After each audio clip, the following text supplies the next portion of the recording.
कबीर तेरी झोंपड़ी गलकटियन के पास, करेंगे सो भरेंगे तू क्यों भयो उदास।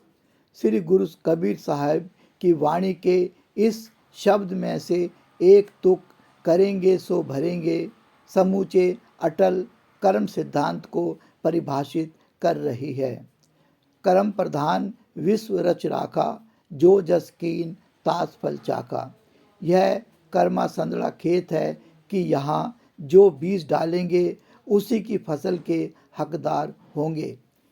कबीर साहब हमें समझा रहे हैं कि क्या हुआ तेरा रहना गला काटने वालों के समीप है।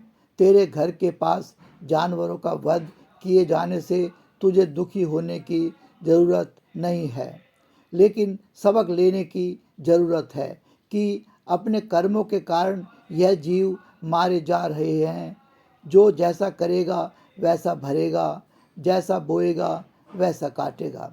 देखते हैं कि लोग जीवित मुर्गे या कई बार बकरे को छांटकर उसका मांस लेते हैं। कभी उनकी आंखों में झांक कर देखेंगे तो आंसू ही दिखेंगे। मुर्गों का पिंजरे में ले जाने वाली गाड़ी में मलमूत्र निकल जाता है, कौन सुनेगा फरियाद।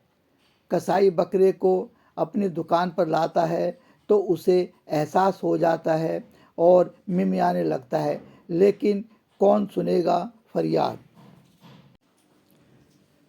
मनुष्य की योनि भोग योनि भी है और कर्म योनि भी, यानी मनुष्य जन्म जन्मांतर के अपने कर्मों का भुगतान भी करता है और नए कर्म करता भी है। मनुष्य के अलावा बाकी सारी भोग योनियां हैं, यानी वहाँ जीव पूर्व में किए अपने कर्मों का भुगतान करता है। बेशक कुछ जीव तो केवल काट के खाने के काम आते हैं, लेकिन ऐसा क्यों? क्योंकि उनके पूर्व जन्मों के कर्म हैं जिनका वो भुगतान कर रहे हैं। हमें भी अपने कर्मों का हिसाब देना है।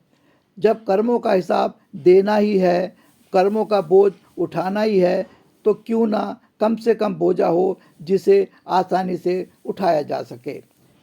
कर्म सिद्धांत है कि दूसरों को हमारे दुख पहुंचाने से जितना उन्हें दुख का एहसास होता है, उतना ही हमें कर्मों का भुगतान करना होता है।